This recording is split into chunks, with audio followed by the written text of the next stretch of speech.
بسم اللہ الرحمن الرحیم. السلام علیکم. میرا نام ڈاکٹر اطہر محمود ہے. آپ پوڈ کاسٹ بھی ڈاکٹر اطہر محمود دیکھ رہے ہیں. ہمارا آج کا ٹاپک جو ہے بچوں میں نمونیاز کے متعلق ہے, اور اس کے لیے ہم نے جن کو مدعو کیا ہے ان کا نام ہے ڈاکٹر سہیل صاحب. ڈاکٹر سہیل بچوں کے سینئر اسپیشلسٹ ہیں, سینئر پیڈیٹیشین ہیں. السلام علیکم ڈاکٹر سہیل. وعلیکم السلام. بہت شکریہ آپ کا آنے کا پوڈ کاسٹ میں. اس سے پہلے کہ میں ڈاکٹر سہیل کے ساتھ نمونیا, بچوں کے نمونیا سے بات کروں, میں تھوڑا سا آپ کو یہ بتانا چاہتا ہوں کہ نمونیا کی اس وقت دنیا میں صورتحال کیا ہے. کچھ اسٹڈیز کے مطابق 2007 میں کوئی 156 ملین بچے نمونیا سے انفیکٹ ہوئے, جو 2013 میں 1.3 ملین ڈائڈ آف اٹ. اور اس میں سب سے بڑا مسئلہ یہ ہے کہ 151 ملین ڈیولپنگ کنٹریز میں تھے, جس میں پاکستان, انڈیا, ایون چائنا ہے. اور پاکستان کا پرسنٹیج دنیا میں 10% ہے بچوں کے نمونیاز کے لحاظ سے, جو کہ بہت زیادہ ہائی ہے. اچھا, نمونیاز جو ہم جب نمونیاز کی بات کرتے ہیں, تھوڑی سی شارٹ ہسٹری میں بتا دوں کہ یہ نمونیا کی جو بیماری ہے, اڈلٹ میں ہو یا بچوں میں ہو, یہ عیسوی سے بھی پہلے تھی, مطلب جس کو ہم BC کہتے ہیں نا, بیفور کرائسٹ, اس سے پہلے تھی. اور اس کو ڈسکرائب کیا ہوا ہے انہوں نے, سوکریٹس نے. اور وہ ٹپیکل یہی بتاتے ہیں کہ کھانسی ہے, فیور ہے, ہیکنگ کف جس کو کہتے ہیں ہم, اور بخار ہے, اور سینے میں درد ہونا. اور اسی کو بعد میں اسی طرح کا پریزنٹیشن اس وقت بھی ایسی پریزنٹیشن ہے آلموسٹ. 18ویں صدی میں بیکٹیریل نمونیا جو ہے نا آئسولیٹ ہوا, پتہ چلا کہ بیکٹیریا سے ہوتا ہے. 1938 میں جو اس کے بارے میں پتہ چلا کہ یہ وائرس سے بھی ہوتا ہے. جو ویکسینیشن ہے وہ کوئی 1977 میں اسٹارٹ ہوئی اگینسٹ نمونیا, جو نیموکاکل نمونیا ہوتا ہے. اور 87 میں کوئی ہیموفیلس کے اگینسٹ, یہ بیکٹیریا ہیں مختلف جو کہ یہ کرتے ہیں. اور 2000 میں یہ ایڈلٹس کے لیے تھی, بڑوں کے لیے. بچوں کے لیے 2000 میں شروع ہوئی. اب آخری بات یہ کہ جیسے ہم ہر پوڈ کاسٹ میں بات کرتے ہیں کہ دنیا اس کا خرچ کتنا اٹھا رہی ہے ان بیماریوں کا, تو امریکنز جو ہیں وہ کوئی $17 بلین پر ایئر خرچ کر رہے ہیں نمونیا پہ. یورپینز جو ہیں $10 بلین خرچ کر رہے ہیں. تو یہ اتنا بڑا اماؤنٹ ہے کہ اگر ہم نے تو ہمارے اسٹیٹ سے نہیں ہے کہ اگر ہمارے اسٹیٹ دیکھیں تو پتہ نہیں وہ ہر طرح کی, جیسے ہم بات کرتے ہیں نا ڈائبٹیز, ہائپر ٹینشن, کہ ہم اگر ان کو پریونٹ کر سکیں, کیونکہ یہ پریونٹیبل ڈیزیز ہے, یہ بھی پریونٹیبل ڈیزیز ہے. ویکسینیشن کی بھی بات کریں گے سہیل صاحب, تو آپ کو پتہ چلے گا کہ ہم کتنا پیسہ بچا سکتے ہیں, جو ہم نہ صرف پیسہ بلکہ ڈیتھس بچا سکتے ہیں. اور ہم ایک دنیا میں ایک بات کی جاتی ہے کہ نمبر آف ڈیز جو ہم بچہ بیمار ہونے سے اسکول جانا نہیں جاتا, یا لوگ اس کے ماں باپ دفتر نہیں بجا پاتے, وہ کتنا ہم لاس کرتے ہیں, وہ ایک الگ ہے. تو پھر چلیں شروع کرتے ہیں. تو سہیل صاحب اگین پھر شکریہ آپ کا. اچھا, ہم صرف پہلے ذرا ایک بڑی ٹرم استعمال کرتے ہیں کہ بچوں میں یوزلی سانس کی بیماریاں ہوتی کون کون سی ہیں. Thank you very much for inviting. ماشاء اللہ, ایک ہماری جو آڈینس ہے, ہم ایک جنرل پبلک کے بارے میں یہ بات کر رہے ہیں. اور جیسے آپ نے بتایا کہ ایک بہت بڑا برڈن ہے نمونیاز کا ہمارے سوسائٹی کے اندر, اور WHO بہت کنسرن ہے, جو ایک ادارہ ہے جو انٹرنیشنلی بیماریوں کے خلاف کرتا ہے, کہ ہماری 5 سال سے نیچے والے بچوں کی ڈیتھ بہت زیادہ ہے. بہت زیادہ بچے ہمارے 5 سال کی عمر تک نہیں پہنچتے. اور ان میں جو آئیڈینٹیفائی انہوں نے کی ہیں 5 بیماریاں, اس میں اس وقت نمبر 1 جو کاز آف ڈیتھ ہے ہمارے بچوں کی 5 سال سے نیچے والوں کی, وہ نمونیا ہے. اچھا, اب جیسے آپ کا ایک کویشچن تھا کہ سانس کی بیماری, اس کو براڈلی آپ اگر تقسیم کریں تو اس کو آپ 2 حصوں میں تقسیم کریں. سانس کی بیماری عام طور پہ جیسے والدین کو پتہ چلتا ہے کہ بچے کو کھانسی ہو گئی اور سانس مشکل ہو گیا, یہ 2 علامات آتی ہیں کہ سانس بچہ مشکل سے لے رہا ہے اور کھانسی ہوگی. تو اب اس کو ہم براڈلی 2 حصوں میں تقسیم کرتے ہیں. ایک وہ بچہ ہے جس کو بخار ہوتا ہے, کھانسی ہوتی ہے, اور ایک آدھ دفعہ ہوا, یا پھر کچھ عرصے کے بعد 2-3 سال بعد پھر ایک دفعہ ہوا. تو اور دوسرا وہ بچہ ہوتا ہے جس کو بار بار ہوتی ہے, کھانسی ہوتی ہے, سانس کی تکلیف ہوتی ہے, کھانسی ہوتی ہے, سانس کی تکلیف ہوتی ہے, یہ بار بار ہو رہا ہوتا ہے. تو جو بار بار ہو رہا ہے سانس کی تکلیف و کھانسی, اس کو ہم ایستھما کہتے ہیں, دمے کی بیماری ہیں. اور جو بخار کے ساتھ ہوتا ہے, اور ایک دفعہ ہوا, بخار ہوا اور سانس کی تکلیف ہوئی, تو وہ عام طور پر نمونیا ہوتا ہے. اچھا, کیونکہ ہمارے ملک میں یہ نمبر 1 کلر ہے, تو اس کو آئیڈینٹیفائی کرنے کے لیے, اس کی تشخیص کرنے کے لیے بہت سمپل سے ٹول رکھے ہیں کہ آپ کیسے پہچان جائیں گے کہ نمونیا. اور مزے کی بات یہ کہ آپ بچے کو ہاتھ بھی نہ لگائیں, آپ بچے کو اسٹیتھوسکوپ بھی نہ لگائیں, صرف دیکھ کے آپ تشخیص کر سکتے ہیں کہ اس کو نمونیا ہے کہ نہیں. اتنا سمپلیفائی WHO نے کیا ہے, کیونکہ ڈیتھ ریٹ اتنا زیادہ ہے نمونیا سے. تو اگر کسی بچے کو سانس تیز آ رہا ہے, صرف سانس تیز ہے, تو آپ نے کہنا یہ نمونیا ہے, جب تک کہ کوئی ڈاکٹر اس کو آئیڈینٹیفائی نہ کرے بار بار ہونے والے استھما کے ساتھ. تو جب بھی سانس کی رفتار, اچھا وہ سانس کی رفتار کا مختلف ایج کے ساتھ سے, کیونکہ آپ کو پتہ ہے بچوں کی جتنی بھی تکالیف ہیں وہ ایج کے ساتھ ریلیٹڈ ہیں. پتہ ایک نیو بورن کی جو نوزائیدہ بچہ ہے اس کی علامات اور ہوں گی, 1 سال والے بچے کی اور ہوں گی, 2 سال والے بچے کی اور ہوں گی, 5 سال والے بچے کی. تو اس حساب سے اس کی علامات انہوں نے فردر تقسیم کر دی. اگر ایک نوزائیدہ بچہ ہے, اس کی سانس کی رفتار اگر 1 منٹ میں 60 سے زیادہ ہے تو اس کو نمونیا ہے. اسی طرح اگر ایک بچہ 2 مہینے سے 2 سال تک کا بچہ ہے اور اس کی جو سانس کی رفتار ہے وہ 50 سے زیادہ ہے تو اس کو نمونیا. اسی طرح 2 سال سے بڑے بچے کی 40 سے زیادہ ہے تو نمونیا. تو آپ نے سمپلی, اچھا اس کی اگلی کیٹیگری ہے جس کو ہم کہتے ہیں سویئر نمونیا, کہ بڑا شدید نمونیا. اس میں کیا ہوتا ہے کہ پسلی کے نیچے گڑھے پڑنا شروع ہوتا ہے. اگر نوزائیدہ بچوں کے صرف گڑھے پڑ رہے ہیں اور سانس کی رفتار تیز نہیں بھی ہے تو یہ سویئر نمونیا. اور اگر 2 مہینے سے 2 سال تک کے بچوں کی سانس میں گڑھے پڑ رہے ہیں اور سانس بھی تیز ہے اور پسلی کے نیچے جو یہ والی جگہ جو آپ پسلی نظر آتی ہے اس میں ایسے گڑھے پڑنا شروع ہو گئے تو یہ بھی سویئر نمونیا. تو اب 2 چیزیں صرف دیکھنی ہے کہ اس کی پسلیاں کیسے چل رہی ہیں. اچھا مختلف علاقے کے لوگ اس کو مختلف طریقے سے بتاتے ہیں. کچھ کہتے ہیں پسلی کا چلنا, کچھ کہتے ہیں گڑھے پڑنا. تو پسلی کا چلنا یا گڑھے پڑنا مطلب یہ ہوتا ہے کہ اس پسلی, جہاں پسلی اور پیٹ مل رہا ہے تو وہاں آپ کو اندر سے ڈپریشن, ایک گڑھا سا فیل ہوتا ہے. اس کو سب کاسٹل ریسیشن کہیں کہ اندر گھستا ہے. اگر اس طرح کی علامات آپ کے بچے میں آتی ہیں تو آپ کے بچے کو نمونیا ہے, آپ کو بھاگ کے وہاں جانا ہے ہسپتال میں. تو یہ والدین کے لیے, پیرامیڈکس کے لیے, جو بھی گھر کے بڑوں کے لیے یہ ایک سب سے اہم ترین ٹول ہے کہ آپ نے دیکھنا ہے کہ بچہ سانس کس رفتار سے لے رہا ہے اور گڑھے پر. اور نوزائیدہ بچے میں ایک چیز اور ایڈ ہے کہ وہ بچہ دودھ چھوڑ دیتا ہے. اگر فیڈ نہیں لے رہا تو سمجھیں یہ, اور اس سے بھی سیریس بات.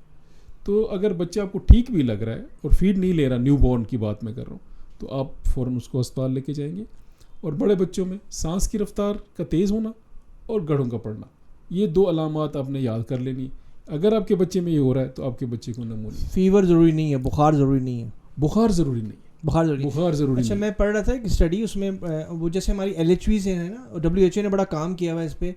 وہ یہ کہتے ہیں کہ ان کو بھی یہ چیزیں سکھا دی جائیں نا, تو ہم جو فار فلنگ جو رورل ایریاز ہیں, جو گاؤں دیہات جہاں پہ آپ جیسے اسپیشلسٹ نہیں پہنچ سکتے, وہ یہ جو علامات بتائی ہیں صرف یہ علامات ہی ان کو سکھا دی جائے نا, جیسے دیکھ کے بتا سکتے ہیں. اس بچے کو جتنی جلدی آپ ہسپتال پہنچائیں اتنا ضروری ہے. اور وہ جو آپ نے ریسپریٹری ریٹ کی بات کی, سانس کی رفتار چیک کرنے کی, کئی دفعہ لوگوں کو مشکل ہوتا ہے, ایون ہمارے بڑوں کو بھی مشکل ہوتا ہے. سانس کیسے, ہم بڑوں میں یہ کرتے ہیں ویسے کہ ہم بتاتے ہیں بچوں کو کیسے آپ دیکھنا ہے کہ اگر آپ پیٹ پہ ہاتھ رکھیں نا تو آپ کا پیٹ جتنی دفعہ اٹھے گا آپ کو سانس کا پتہ چل جائے گا. ادروائز بچوں میں کیسے آپ, کیونکہ یوزلی جیسے ہم ہارٹ بیٹ تو چیک کر لیتے ہیں, بچوں میں کوئی آسان طریقہ کہ لوگوں کو سمجھ آ جائے کہ کتنے بیٹس اس کے کتنے تیز لے رہا ہے سانس. بچے نے 2, ایک بچہ ہے جو اریٹیبل ہے, رو رہا ہے بہت, اس میں سانس کی رفتار چیک کرنا مشکل ہے کیونکہ وہ رو رہا ہے, آپ اس میں سانس کی رفتار چیک نہیں کر سکتے. رونے کی بھی ایک انہوں نے ایک ٹول بنا لی. اگر تو بچہ روتے کے بعد آپ کنسول کرتے ہیں اور چپ ہو جاتا ہے تو یہ سیریس رونا نہیں ہے. لیکن اگر بچہ روتا ہے اور کنسول آپ جتنا مرضی چپ کریں چپ نہیں ہو رہا تو یہ بھی ایک سیریس علامت ہے. آپ اس کے لیے بھی فوراً ڈاکٹر کے پاس ہیں. انکنسولیبل کرائی اس کو ہم کہتے ہیں. بیسٹ جو سانس کی رفتار لینے کا ٹائم ہے وہ ہے جب بچہ سو رہا ہو. جب سو رہا ہوتا ہے تو آپ اس کی رفتار کو گھڑی سے, جو ٹپیکل جو سائنٹیفک بات ہے وہ تو 2 منٹ میں, آپ 2 منٹ تک آپ رفتار گنتے رہتے ہیں, پھر اس کا ایوریج نکال لیتے ہیں. دس از مطلب میڈیکلی جس کو ہم کہتے ہیں. تو آپ کو سانس, اور ماں باپ کو کیسے پتہ چلتا ہے؟ ماں باپ کو سمپل اس سے پتہ چلتا ہے کہ جو پہلے سوتا تھا بچہ وہ اس سے آج سانس تیز ہے. آپ بھلے نہ گن سکیں, آپ کو یہ لگتا ہے کہ سانس ہمارا بچہ تیز لے رہا ہے, even that is an indication وہ ہے کہ آپ فوراً ڈاکٹر کے پاس ہیں. اور گڑھا تو آپ کو پتہ ہے گڑھے پڑ رہے ہیں تو وہ تو سیریس سویئر نمونیا ہے. اچھا ڈاکٹر سہیل, آپ پیڈیاٹریشین ہیں اور میں جب ٹریننگ میں تھا نا تو مجھے پیڈیاٹرکس کا کام اس لیے مشکل لگتا تھا پیڈیاٹرک ٹریننگ میں کہ ہمارے پاس جو مریض آتا ہے نا وہ تو بتاتا ہے, بولتا ہے, اس کا اٹینڈنٹ بتاتا ہے, لیکن پیڈیاٹیشین کے تو جو تھریشولڈ ہے وہ تو بہت ہی لو رکھنا ہے اس بیماری کے لیے, انڈیکس بڑا ہائی رکھنا ہے کہ بچہ بیمار ہے کہ نہیں ہے. تو یوزلی جب ماں باپ کو آپ چیزیں بتاتے ہیں تو یہ بات سمجھ جاتے ہیں کہ آپ نے یہ, کیونکہ جو آپ نے ساری باتیں بتائی ہیں آپ بتاتے ہوں گے سارے پیشنٹس کو. اور دوسرا یہ کہ جو ہم بات کر رہے ہیں یوزلی وہ 5 سال سے کم بچوں کی بات کر رہے ہیں شاید نا. جی 5 سال سے بڑا بچہ تو زیادہ بہتر آپ کو پریزنٹ کر سکتا ہے, بتا بھی سکتا ہے کہ مجھے مطلب ہے کہ کھانسی بخار اگر اس کو ہو. اچھا 5 سال سے جو بڑے بچے ہیں تو اس میں نا نمونیا کا انسیڈنس کم ہوتا ہے. اور کیونکہ ہم اس وقت پاکستان میں اسپیشلی کنسنٹریٹ کر رہے ہیں مورٹیلٹی انڈر 5 کہ ہماری دنیا کے اندر ہم ٹاپ 2 کنٹریز میں ہیں جس میں ہمارے دنیا میں سب سے زیادہ 5 سال سے نیچے والے بچوں کی ڈیتھ ہوتی ہے. تو ہمارے WHO اور پوری جو ہماری کمیونٹیز ہیں بچوں کی وہ اس پہ کنسنٹریٹ کر رہی ہیں کہ ہم اپنے بچوں کو 5 سال کی ایج تک لے جائیں. اچھا اس میں بھی بڑا جو چنک ہے ڈیتھ کا وہ فرسٹ ایئر آف لائف میں, اور اس کا بھی بڑا حصہ جو ہے وہ پہلے مہینے میں. ہم سب سے زیادہ بچے ہمارے پہلے مہینے میں فوت ہو جاتے ہیں. تو یہ جو ڈینجر سائنس ہے, ڈینجر سائنس بہت سمپلیفائی کر دی ہے WHO نے, اس کی بہت ساری لٹریچر بھی ہے. LHVs جیسے آپ نے بات کی, LHVs کو ایون وہ کہتے ہیں ایمبولینس ڈرائیور کو آپ سکھا دو, it's such a easy thing. یہ CPR کی طرح لگتا ہے مجھے, جیسے ہم کہتے ہیں نا CPR سب کو سکھا دو, اس طرح بچے کا نمونیا دیکھنے سے پتہ چل جائے ہر بندے کو, کیونکہ نمونیا نمبر 1 ڈیتھ. تو آپ نے صرف ایک چیز دیکھنی ہے کہ گڑے پڑ رہے ہیں, سانس کیسا ہے. اس پہ ہم پروگرامس پہ نا وہ کر سکتے ہیں, یہ دیجیے ہوتے CPR پہ ہم جو ایکسرسائزز کرتے ہیں اس طرح یہ اسے واقعی کر سکتے ہیں کہ ہر بندہ چاہے دنیا میں ہمارے ملک گاؤں میں کسی بھی جگہ رہتا ہو تو وہ ایسیس کر لے خود ہی. اچھا اس کے بارے میں یہ کہ WHO نا اس کا ایک پروٹوکول ہے, ایک ورک شاپ گائیڈ لائنز ہے جس کو WHO ARI مینجمنٹ کرتا ہے. اچھا اب آج سے اب تو اویئرنیس پاکستان میں کافی زیادہ ہو گئی ہے.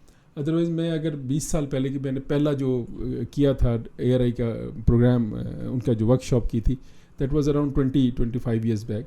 اس وقت وہ پھر ہمارے group of doctors, nurses, ambulance driver سب کو یہ بیٹھ کے صرف یہ سکھاتے تھے کہ آپ نے سانس کی رفتار کیسے گننی ہے اور آپ نے ڈپریشن کیا ہے. اور پھر اس کے سمپل پروٹوکول دیا ہے کہ اگر آپ ایمبولینس ڈرائیور ہیں تو ہسپتال لے کے جائیں, اور اگر آپ ایک ہسپتال میں بیٹھے ہیں تو فرسٹ ڈوز اینٹی بایوٹک دے کے آپ نے فوراً آگے بھیج رہے ہیں. اور اگر آپ نے دیکھا ہے بچہ نیلا پڑ رہا ہے سانس تو آکسیجن لگا کے بھیجیں گے. تو جو چھوٹے چھوٹے سٹیپس بتاتے جاتے ہیں جس کا ایکچولی مقصد یہ ہے کہ ہم کسی طرح ارلی ڈائگنوسس بیسیکلی ہے, ارلی کر سکیں. اور اگر آپ اس کو, اور آپ جیسے آپ نے کہا کہ نمونیا تو ایک ٹریٹیبل ڈیزیز ہے نا, ایک جراثیم ہے, اس کے خلاف دوائی لگائیں گے وہ مر جائے گا تو نمونیا ٹھیک ہو جائے گا, اور آپ ان کو بچا سکتے ہیں. مطلب آج 20-25 سال پہلے ہمارے ملک میں جو نمبر 1 کلر تھا وہ ڈائریل ڈیزیز تھے, موشن سے مر جاتا. ابھی ہم نے یہ ORS ایجاد ہوا, ORS پلانے کی وجہ سے اب ڈائریا سے جو ڈیتھ ریٹ ہے وہ نمونیا سے نیچے چلا گیا. اب ہماری number 1 colour disease of the kids is pneumonia. اب یہ اس پہ بڑا کام ہو رہا ہے, اور سمپل ٹولز ہیں. اگر ہم گھر میں, اور جنرلی یہ ہوتا ہے کہ گھر کی بڑی جو ہوتی ہے, جو بھی بچے کو کچھ ہوتا ہے تو فوراً دادی یا نانی کے پاس لے کے جاتے ہیں کہ یہ ہو رہا ہے. تو یہ میں چاہوں گا کہ بزرگ بھی اس بات کو سن لیں اور سارے یہ سمجھیں کہ سمپل چیز کو اپنے دیکھ رہے ہیں. نیو بورن دودھ نہیں پی رہا, سیریس بات ہے. بڑا بچہ سانس رفتار تیز ہے اور گڑھے پڑ رہے, فوراً ہسپتال. بس اتنی. ڈاکٹر سہیل, میں یہ بھی پڑھ رہا تھا لٹریچر میں کہ انہوں نے یہ جو ہم کووڈ میں آکسی میٹر کا استعمال کرتے تھے اس کی سیچوریشن دیکھنے کے لیے, وہ بھی ایک اچھا ٹول ہے کہ آپ آبجیکٹیولی دیکھ لیتے ہیں کہ سیچوریشن ڈراپ تو نہیں کر رہا, آکسیجن کی جسم لنگز میں کمی تو نہیں ہو رہی. جی تو یہ بالکل ایک ٹول استعمال ہو, لیکن کیونکہ WHO ہمیں ٹارگٹ کرتا ہے کہ ہم بہت پور کنٹری ہیں, اور ہمارا جو یہ پلان بنایا کہ افریقاز کو بھی سامنے رکھ کے اور ایشین کنٹریز کو, کہ ہمارے پاس پیسے ہی نہیں ہے کہ ہم ایک پلس آکسی میٹر بھی لے سکیں گے. تو اس لیے انہوں نے اس کو مینڈیٹری نہیں کیا فار دا ڈائگنوسس کہ اس کے لیے ضروری ہو پلس آکسی میٹر دیکھنا. بٹ اگر آپ ایسے بچے کو ایسی سچویشن پہ لے جاتے ہیں جہاں پہ صرف ایک رورل ہیلتھ سینٹر ہے فار ایگزامپل, تو وہاں پہ گاؤں میں اندر ایک رورل ہیلتھ سینٹر, چھوٹے قصبے میں گورنمنٹ کے ہاسپٹلس میں اس کو رورل ہیلتھ سینٹر ہم کہتے ہیں. تو وہاں پہ most of the time doctor وہاں پہ بھی نہیں ہوتا, وہاں پہ بھی ایک کمپاؤنڈر یا ایسا ہیلتھ ڈسپینسر ہیلتھ پرسنل ایک ہوتا ہے, وہ اگر سیچوریشن اس کو لیے کہا ہے کہ وہ دیکھ لے, اور اگر آکسیجن کی ضرورت ہے فوراً آکسیجن لگائے گا. اچھا, اب سپوز ہم نے نمونیا ڈائگنوز کر لیا اور ہم ریسٹرکٹ کرتے ہیں اپنے آپ کو 5 سال سے کم پہ. ایک اب ہماری سیٹنگز ڈفرینٹ ہیں. ہم ایک سینیریو ہے کہ آپ جیسے ابھی رورل ہیلتھ سینٹر یا بیسک ہیلتھ یونٹ جہاں پہ گاؤں دیہات میں, وہاں پہ ایک بچہ پہنچا جس کو ماں باپ نے تو پہچان لیا اس کو نمونیا ہے, اور وہاں پہ ایک کمپاؤنڈر یا ڈسپینسر بیٹھا تھا, اس نے آکسی میٹر لگا کے بھی دیکھ لیا. تو اب آگے کیا پلان ہوگا اس کا, جیسے ابھی آپ تھوڑا سا بتائیں کہ اب وہ جو بچے اگر وہاں ڈسپینسر ہے اور اس کے پاس فیسلٹی اویلیبل ہے تو وہ اس کو first dose of antibiotic دے گا. اینٹی بایوٹک اگر ڈیفائن کر دیں کون سا اینٹی بایوٹک لگنا چاہیے؟ اچھا, اس میں WHO اگین اس نے تو ہمارے حالات دیکھ کے انہوں نے ایمپیسیلین ریکمینڈ کی ہوئی کہ آپ ایمپیسیلین آپ کے پاس جو ہے وہ اس کو سٹارٹ کر دیں. اچھا, ہمارے رورل ہیلتھ سینٹر میں جنرلی جو گورنمنٹ سپلائی کرتی ہے اس میں ایک اینٹی بایوٹک ایمپیسیلین اویلیبل ہوتا ہے. اس سے چیپ ڈرگ سستی ہے اور اویلیبل گورنمنٹ نے کی ہوتی. تو یہ اگر آپ اس کو نمونیا لیول ڈائگنوز کر لیتے ہیں کہ سانس کی رفتار تیز ہے, بچے کی جو علامات آ گئی ہیں, تو آپ فرسٹ ڈوز اینٹی بایوٹک کی انجیکٹ کریں اور اس کو اپنے سے بڑے ہاسپٹل کی طرف بھیج دیں, جہاں پہ پھر فردر اس کا آگے ہوگا کہ اس کا کلچر ہوگا. ابھی ہم کیونکہ آپ ابھی پاکستان کے ہم ڈیولپنگ کنٹریز کی بات کریں, ابھی ہم رورل ہیلتھ سینٹر سے ٹریشری کیئر سینٹر تو پرابلی نہیں پہنچ پاتا. ابھی ہم پہنچے ہیں سے ہمارا ایک گاؤں جہلم کے قریب ایک گاؤں ہے جہاں پہ تحصیل, اس کے بعد ہم تحصیل ہیڈ کوارٹر پہنچ گئے ہیں, یا جہلم یا اس کے قریب میں کہیں پہنچ گئے ہیں, یا کسی مطلب کیونکہ کراچی لاہور اور اسلام آباد جیسے بڑے سٹی سے قریب نہیں ہے. تو اب آپ ایک انٹرمیڈیٹ اس کے اندر, تو وہاں پہ آپ کو ایک اینٹی بایوٹک کے بچے کو شاٹ لگ چکا ہے اور وہاں پہ پرابلی پیڈیٹیشن بھی اویلیبل ہے, تو اس کا کیا پلان ہوگا پھر؟ اچھا, اب وہ پیڈیٹیشن کے بعد تحصیل ہیڈ کوارٹر میں جنرلی ابھی پنجاب میں تو اسپیشلی سب تحصیل ہیڈ کوارٹر میں انہوں نے پیڈیٹیشن کو پوسٹ کیا ہوا ہے.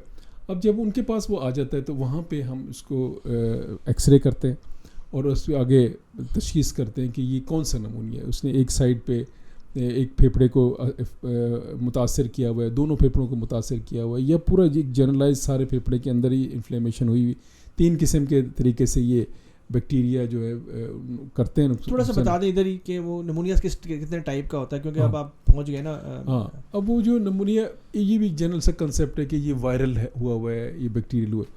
اچھا, WHO نے ہمیں کہا ہے کہ آپ نے وائرل اور بیکٹیریا کے اندر نہیں کنفیوز ہونا, آپ نے اس کو بیکٹیریل ہی ٹریٹ کرنا ہے, کیونکہ آپ کا جو بچہ ہے وہ وائرل سے تو اینٹی وائرل کے بغیر ہی اس نے ٹھیک ہونا ہے. لیکن ہمارے سرکمسٹانسز جیسے ہیں, اس میں بچوں کی ہماری ڈیتھ بیکٹیریل نمونیا سے ہوتی, تو ہم نے اس کو ایک سے بیکٹیریا ہی ہمیں ریکمینڈیڈ ہے کہ ہم اس کو اینٹی بایوٹک سٹارٹ کر دیں گے. اور ایکس رے میں جو نمونیا اس میں ایک لوبر مطلب پھیپھڑے کے ایک سائڈ پہ 3 اور ایک سائڈ پہ 2 لوبس ہوتی ہیں.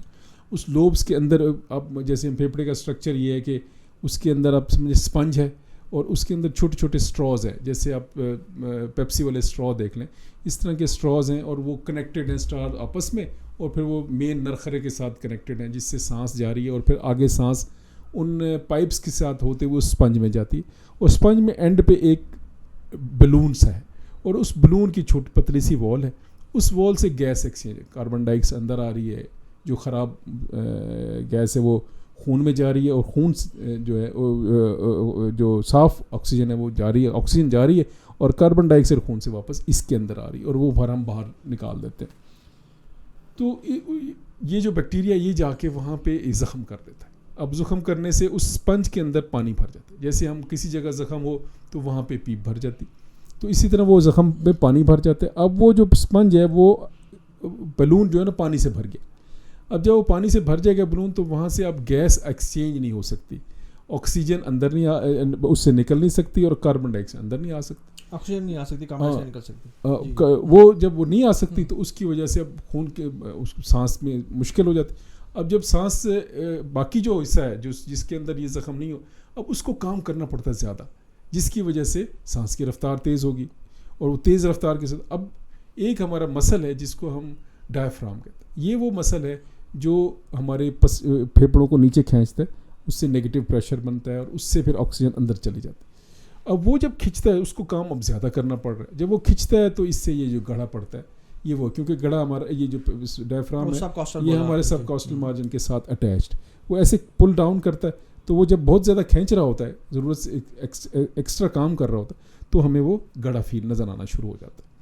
تو یہ دو علامات، گڑا پڑ گیا اس کا مطلب ہے کہ پھیپھڑے کا ایک بڑا حصہ اب کام نہیں کر رہا، جس کی وجہ سے یہ ضرورت سے زیادہ کام کرنا پڑ رہا ہے. تو یہ ہم سیویئر نمونیا کی طرف اس کو لیتے ہیں. اب وہ جو ایکس رے میں ڈائگنوسس ہونا اور باقی علامات، جنرلی ان کا جو ٹریٹمنٹ ہے نا، علاج ہے، وہ سیم ہوتا ہے.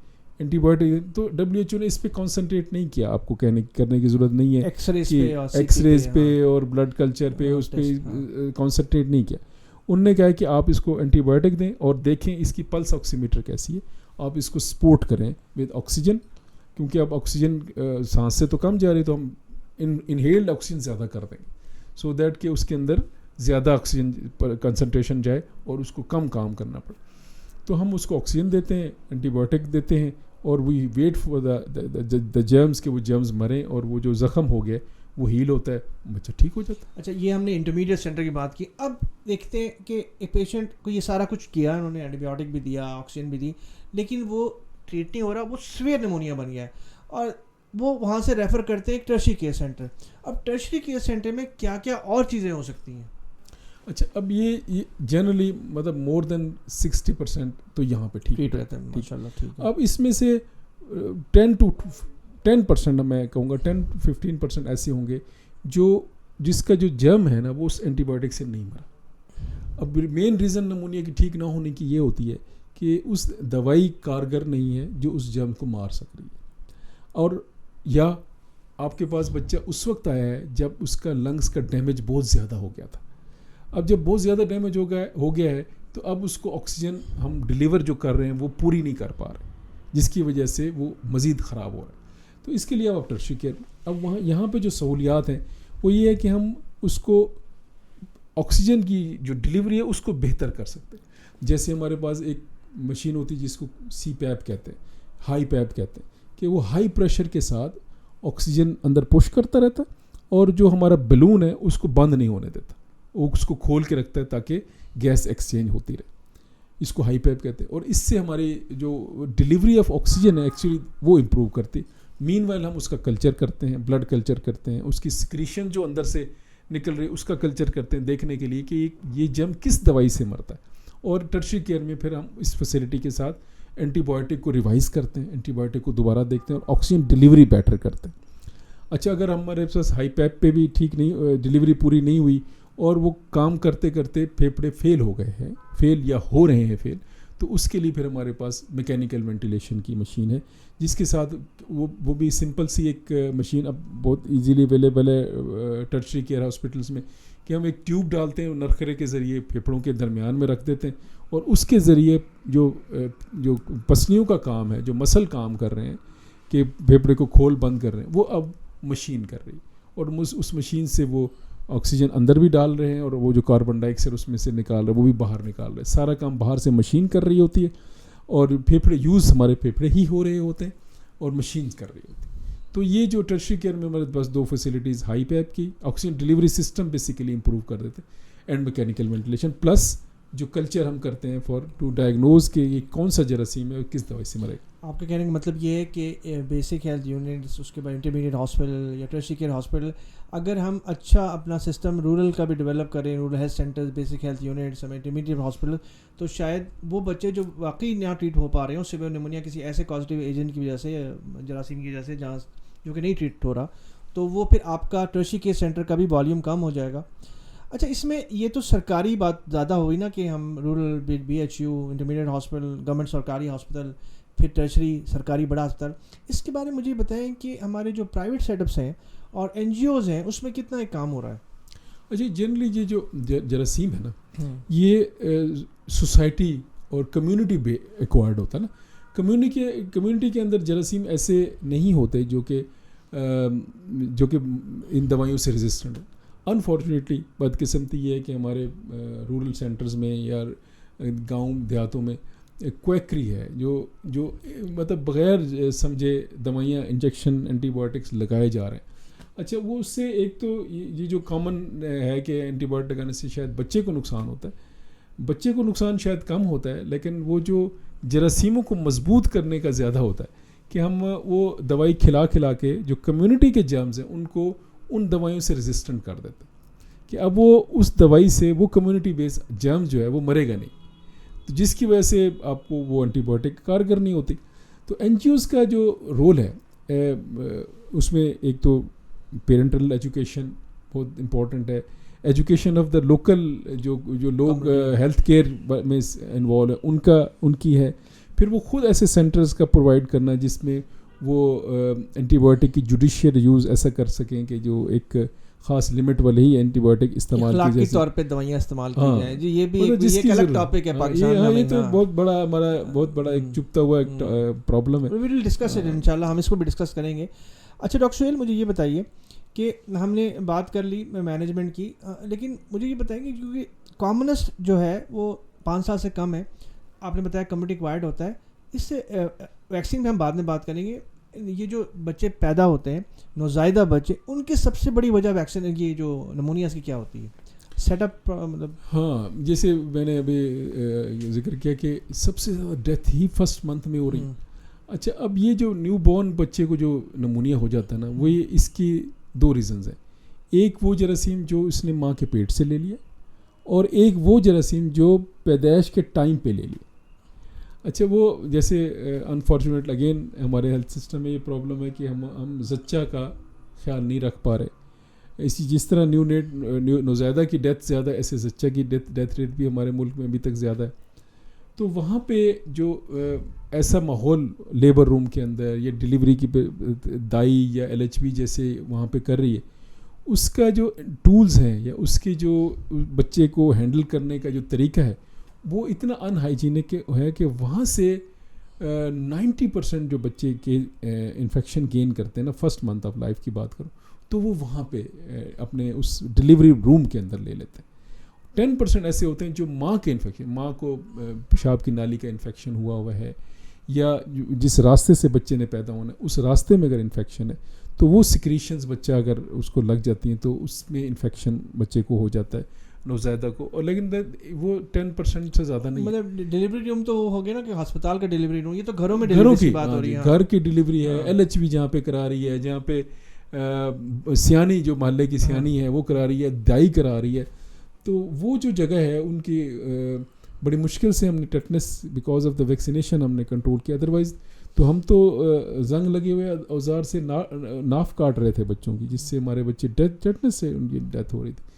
تو وہ والی جو ہائیجین ہے اس پہ جیسے آپ نے NGO کی بات کی، اور وہ ڈیلیوری رومز کو ایسا بنانا، ایسی اویئرنیس کرنا. اگر لوگ ایسے دائیاں بھی کوئی کر رہی ہیں تو دائی بھی ہمارے سوسائٹی کا ایک حصہ ہے، بس اس کو صرف ہم نے سکھانا ہے کہ یہ دائی جو ہے نا یہ آپ نے کیا ایسی چیزیں نہیں. ہوم ڈیلیوریز کو آپ دیکھیے Pakistan again a developing country with 24 million کیا 40 ملین پاپولیشن ہے، تو کیا یہ پاسبل ہے کہ یہ گھروں کی ڈیلیوریز ہم اس کو منع کریں اور کوشش کریں کہ ان کو سمجھانے کی کہ یہ چاہے، کیونکہ دیکھیے LHVs دائی ہے نا پریکٹیکلی، چلے پڑھی لکھی ہے وہی LHV نا، تو یہ اگر ہاسپٹل چھوٹے ہاسپٹل میں بھی ہو جائے ایٹ لیسٹ کم از کم اسٹرلائزیشن پراپر ہو، انسٹرومنٹ پراپر ہو، تو اس سے بھی بڑا فرق پڑ سکتا ہے. انیشیلی WHO نے ہمارے کانسنٹریٹ کیا کہ ہم LHV کو ٹرین کر کے نا یہ گھروں میں جا کے کرائیں.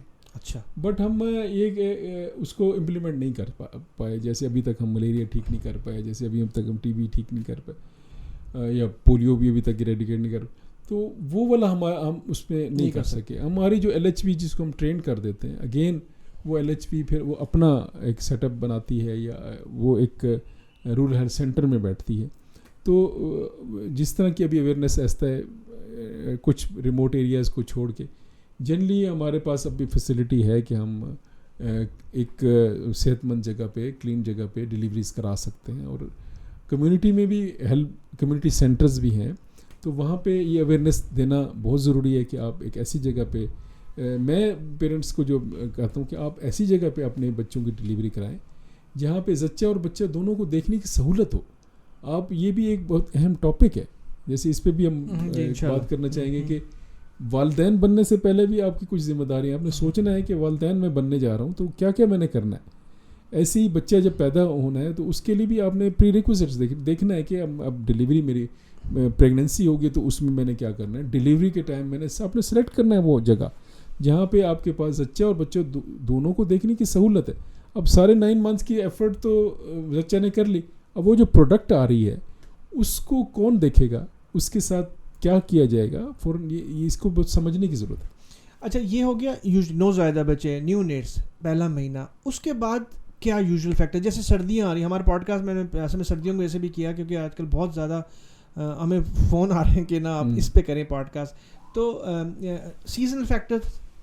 اچھا یہ جو سیزنل فیکٹر ہے یہ بہت کامن ہے. اب ہر ہمارے جو چاروں صوبوں میں ایون گلگت بلتستان ہر جگہ یہ سمجھا جاتا ہے کہ ٹھنڈ لگ جاتی ہے شاید, لیکن نمونیا ٹھنڈ لگ جانا نہیں ہے. نمونیا ٹھنڈ سردیوں میں زیادہ ہوتا ہے, یہ بھی ہماری آبزرویشن ہے. اس کی ریزن یہ ہے کہ جب ٹھنڈ سردی آتی ہے تو ہم بہت قریب ہو جاتے ہیں, ہم ایک کمرے میں زیادہ لوگ رہنا شروع کر دیتے ہیں ہیٹنگ ارینجمنٹ نہ ہونے کی وجہ سے, تو کلوز کانٹیکٹ زیادہ ہو جاتا ہے. تو اس کلوز کانٹیکٹ کی وجہ سے جو ایڈلٹس کے منہ میں کمینسلز ہیں, جو جرمز ہیں, وہ بچوں کو کمیونیکیٹ ہوتے ہیں.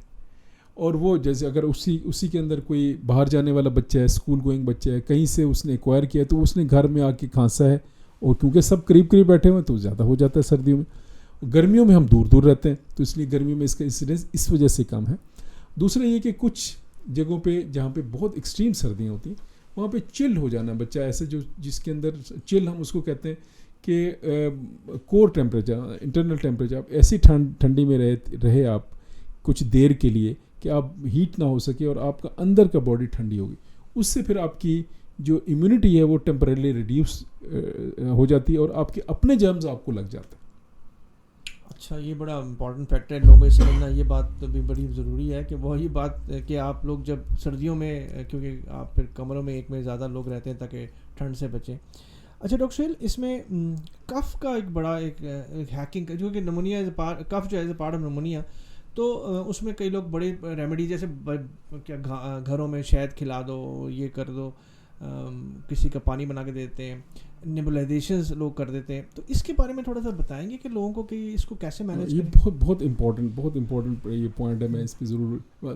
اچھا جو کف ہے, اچھا اب وہ بھی ہمیں جنرل آئیڈیا ہے کہ اللہ تعالیٰ نے جو ہمارے پھیپھڑا بنایا نا یہ ڈرائی بنایا, کیونکہ اس میں گیس نہیں جانا ہے, تو پانی جہاں ہوتا ہے وہاں گیس نہیں جا سکتی. تو یہ مائنیوٹ نینو میٹر میں بھی اگر کوئی ڈراپ ہوتا ہے نا تو ہمارے دماغ کو پتہ چلتا ہے کہ اس کے اندر کچھ پانی آ گیا, اس کو صاف کرو, اور اس کے لیے ہم کف کرتے ہیں.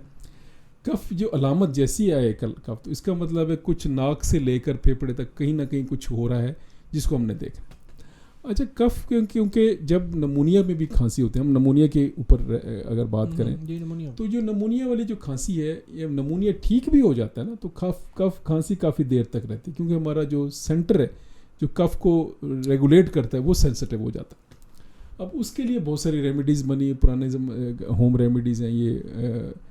اس کا جنرلی کف کو روکنے کا کوئی رول نہیں ہے. یہ ہائیڈریٹ مثال کے طور پر ایک کامن کیا جاتا ہے شہد کا پانی, شہد اور پانی, نیم گرم پانی کے اندر شہد میں ہمارے استاد بھی دیتے رہے اور گھروں میں دادیاں نانیاں بھی دیتے ہیں, ابھی بھی دیتے ہیں. بیسیکلی دیٹ وہ ہے ہائیڈریشن کے لیے آپ دیتے ہیں. پانی بچے کو کہتے ہیں ہم زیادہ پیتا جاتا ہے. ایون ارک کچھ ہیں وہ بھی دیے جاتے ہیں, اس طرح کچھ جڑی بوٹیاں ہیں وہ دی جاتے ہیں. سونف کا پانی بھی اس میں استعمال کیا جاتا ہے. تو وہ بیسیکلی ہائیڈریشن کرتا ہے, اور وہ ہائیڈریشن کیا کرتا ہے کہ آپ کی جو سیکریشنز ہیں جو اس کے اندر پانی, وہ اس کو پتلا کرتا ہے. آپ کھانستے ہیں تو وہ نکل جاتا ہے, ایزیلی نکل جاتا ہے. کف کو روکنے کے لیے نا دو ہی چیزیں, وہ جو برین سینٹر کو روکتی ہے ڈائفینہیڈرامین, وہ میڈیسن ہی ہے جو اس کو سپریس کر دیتی ہے کہ آپ کھانسی نہ ہو. اور دوسری ہے جو لیکوفائی کرتی ہے, جس کے لیے یہ ساری ایکسپیکٹورنٹس ہیں جو ہم ہوم ریمیڈیز ہیں. یہ ہم اس کو ڈسکریج نہیں کرتے, یہ کرنا چاہیے. اس کے ہر جگہ پہ اس کا رول ہے, آلٹرنیٹ میڈیسن میں بھی اس کا رول ہے, بٹ اس کا ڈائریکٹلی کف روکنے. اچھا دوسری جو امپورٹنٹ بات ہے نیبولائزیشن, یہ از ویری مچ ان, آج کل بہت فیشن ہے کہ جس کو کھانسی ہو اس کو نیبولائز کرو. اچھا نیبولائزر ایک مشین ہے جو کہ پچھلے 30 سال پہلے ہی انوینٹ ہوئی. جب ہم ٹریننگ کر رہے تھے تو ہم تو ایک ڈرپ سیٹ کاٹتے تھے, اس کے نیچے ایک پمپ لگاتے تھے اور بچے کو اس سے دیتے تھے, کیونکہ نیبولائزر ایجاد ہی نہیں ہوا تھا. تو نیبولائزر کی جو دوائی ہے یہ directly it pushes drug to the lungs, پھیپھڑوں میں دوائی پھینکتے, اور اس کا یوز ہے برونکو کانسٹرکشن میں, مطلب ایستھما دمے والی جو کھانسی ہے اس کے لیے ہے. آپ میں نے ابھی دیکھ رہا ہوں انفارچونیٹلی ایون نیو بورن کو لوگ کر رہے ہیں, اور ایستھما 6 مہینے سے نیچے بچے کو نہیں ہوتا, وہ 6 مہینے سے بڑے بچوں کو ہوتا. تو آپ نیبولائزر کا انجوڈیشیس, اب تو گھر میں ہی اگر کچھ نہ ہو تو نمک پانی ڈال کے نیبولائزر, اور اگر آپ یوں سمجھیں کہ جو آپ نیبولائزر میں دوائی ڈال رہے ہیں نا وہ پش کر کے لنگز میں جا رہی ہے ڈائریکٹلی. تو آپ اگر نمونیا ہے اور اس کے اندر آپ کوئی چیز ڈال کے نمونیا کو ڈال رہے ہیں تو وہ اس کو ورس کرے گی. صرف ایستھما والی جو کاف ہے اس میں آپ برونکو ڈائلیٹر میڈیسن ہوتی ہے جو آپ ڈائریکٹ پش کرتے ہیں, جو مسلس کو کھولتی ہے اور سانس کی نالیوں کو کھولتی ہے. But again nebuliser is only for asthma. اصل میں نا یہ بھی ایک لمبا ٹاپک ہے, وہ یہ ٹاپک ہے کہ ہوم ریمیڈیز جو ہے نا وہ یس پرانے زمانے میں اویلیبلٹی نہیں تھی, اب ہر چیز اتنی آبجیکٹیفائی اور ایڈوانس ہو گئی ہے. میں یہ سمجھتا ہوں کہ لوگوں کو نا اسپتال آ کے ایک دفعہ دکھا دینا چاہیے. ہمارے پاس بھی ڈاکٹر اڈلٹ لوگ آتے ہیں, اب کارڈک ایسما ہوتا ہے, ہارٹ فیلئر ہوتا ہے, اس میں بھی ویز ہوتی ہے, وہ نیبولائز کر رہے ہوتے ہیں. اب ان کو تو وہ میں کہتا ہوں کہ پہلے آپ ڈاکٹر کو دکھائیں. جیسے ہم کہتے ہیں نا ٹیسٹ پہلے کر کے آ جاتے ہیں, گھر میں ریمیڈیز ایسی کرتے ہیں, تو کوئی ہارم نہیں ہے. اگر سرکاری اسپتال میں مشکل ہے تو پرائیویٹلی جنرل پریکٹیشنر کو دکھا لیں کہ وہ یہ تو ایسس کر لینا کہ یہ ایستھما ہے کہ نمونیا ہے, یہ کیا ہے کہ آپ اس کو نیبولائز کرے چلے جا رہے ہیں. اگین یہ اس اے ویری امپورٹنٹ ٹاپک. دیکھیے میں ابھی ماؤں سے بات کرتا ہوں نا تو میں کہتا ہوں کہ آپ ایک کپڑا لینے جاتی ہیں نا تو آپ اس کو پہلے چیک کرتی ہیں کہ اس کا کلر تو نہیں اتر رہا, آپ اس کو پانی لگا کے دیکھتے ہیں کہ کچھ ہو تو نہیں رہا, اس کی برانڈ دیکھتی ہیں. لیکن آپ علاج کرتے ہوئے یہ نہیں دیکھتے کہ میں جس کے پاس جا رہی ہوں وہ کتنا کوالیفائڈ ہے, اس کی کیا ایکسپرٹیز کیا ہے. تو یہ بھی ابھی ہمیں اس کی سمجھ ہونی چاہیے. جیسے آپ نے کہا اصل میں اس کا اس بات کا مس یوز بھی ہوا ہے, تو خود ہی ہمیں سوچنا ہے کہ ہم نے اپنے جو صحت کا کیسے خیال رکھنا ہے. آپ کی صحت جیسے آپ انٹرو میں بتا رہے تھے کہ نہ صرف آپ کی اکانومی پہ افیکٹ کرتا ہے, پورے ملک کی اکانومی پہ افیکٹ کرتا ہے اگر آپ کی صحت ٹھیک نہیں ہے. بالکل. تو یہ جو صحت ہے اس کے لیے اپنے سلیکٹ کرنا کہ آپ نے, اور آپ کو کوئی علامات ہو رہی ہے, اگر آپ 3 دن میں امپروو نہیں ہو رہے, گو ٹو دا ڈاکٹر. اچھا آخر میں ڈاکٹر سہیل, بہت زبردست ماشاء اللہ آپ نے بہت چیزیں, مجھے بھی بہت ساری چیزیں نہیں پتہ چلی ہیں. وہ میں نا مجھے تو ایڈوانٹیج ہوتا ہی ہے نا, میں پڑھتا بھی ہوں پھر آپ لوگ بتاتے بھی ہیں. اچھا مجھے بتائیے کہ آخری بات ویکسینیشن پہ ذرا بات کرتے ہیں ہم, جو سب سے بڑا امپورٹنٹ ہے. یہ بھی بہت امپورٹنٹ. اچھا یہ بھی بہت سارے ہمارے ایشوز ہیں کہ ہم ابھی تک کنفیوز ہیں کہ ویکسینیشن ہونی چاہیے نہیں ہونی چاہیے. تو میں اس کی مثال دیتا ہوں کہ لیپریسی کوڑ کا مرض حضرت عیسیٰ علیہ السلام کے زمانے کی, اور 19 سینچری میں آ کے اس کی ویکسین نکلی اور لیپریسی دنیا سے ختم ہوئی. تو یہ جو اور ہمارے ہوتے ہوئے ہم چیچک, مطلب جب ہم چھوٹے تھے تو چیچک کا ہر دوسرے بندے کو چیچک ہوتا تھا, اب آپ کو کہیں چیچک نظر آتا ہے؟ ایسے ہی ہم جب 20 سال پہلے کالی کھانسی بھری ہوئی تھی ہمارے پاس, ہمارا ہر بچے کو کالی کھانسی ہوتی تھی, اب ہم کالی کھانسی نہیں, یہ سارا اس ویکسین سے ہوا. تو very recently about 15 to 20 years back یہ نمونیا کی ویکسین ہمارے پاس WHO نے ہمیں دینا شروع کی ہے, بیکاز ہمارا نمونیا بہت کامن ہے. اور ابھی تو ریسنٹلی اتنی اچھی فیسلٹی ہو گئی ہے کہ جو موسٹ ریسنٹ پریونار 13 ویرولنٹ کی جو ویکسین ہے نمونیا کی, وہ جو ہے نا ہمارے EPI پروگرام میں سرکاری سینٹرز میں لگ رہی. کب لگتی ہے؟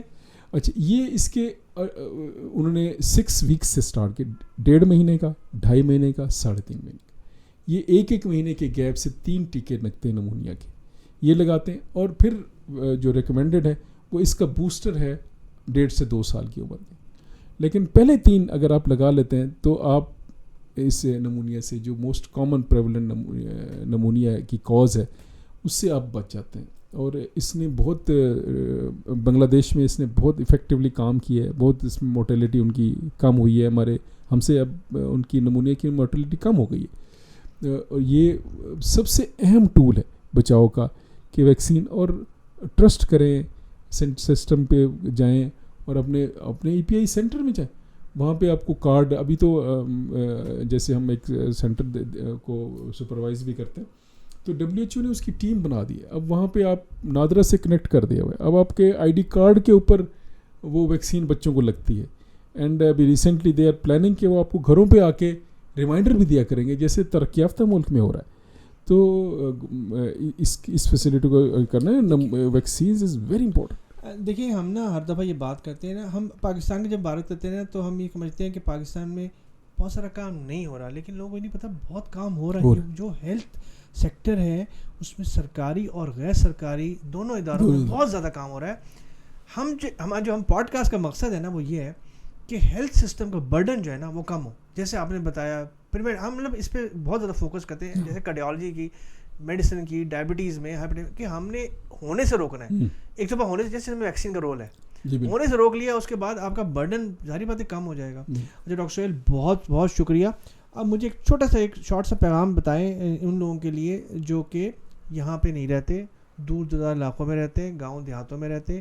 شارٹ سا کہ آپ کچھ جیسی علامات جو بھی ہیں علامات محسوس ہوں تو ان کو کیا کرنا چاہیے اور کیا ریکمنڈیشنز ہیں, وہ تو آپ نے سارا بتا دیا, شارٹ سا ایک بتا دیجیے. بس یہ جاتے جاتے یہی ایک میسیج ہے کہ آپ اپنے اور اپنے بچوں کی صحت کی طرف توجہ دیں. آپ بچے کو دیکھیں, اور ماں الحمدللہ ہمارے سوسائٹی میں ایسی کہ ماں ایک بہت پیوٹل امپورٹنٹ رول ہے. آپ کا چھوٹا بچہ اگر فیڈ نہیں لے رہا تو آپ نے اس کو دیکھنا ہے کہ اس کی سانس کیسی ہو رہی. ایک موٹا سا میسیج ہے. آپ نے چھوٹے بچے کو, نیو بورن کو دیکھنا ہے کہ دودھ پی رہا ہے کہ نہیں پی رہا. آپ کو کچھ اور نہیں مل رہا, صرف دودھ چھوڑا ہے اس نے, تو سمجھیں گڑبڑ. اسی طرح اگر آپ دیکھتے ہیں 5 سال سے نیچے بچے کی, اس کی سانس تیز, وہ کھیل نہیں رہا, بیٹھا ہوا ہے, آپ اس کو دیکھیں کیوں بیٹھا ہوا ہے. کیونکہ اگر بچہ بیٹھ گیا نا, سمجھے کوئی اس کے اندر پرابلم ہو رہی ہے. اور بیٹھا ہوا تو دیکھو سانس تیز تو نہیں لے رہا, کھانس تو نہیں رہا. تو اگر کھانس کی ساتھ سانس تیز ہے, فوراً اپنے قریبی ڈاکٹر کے پاس جائے.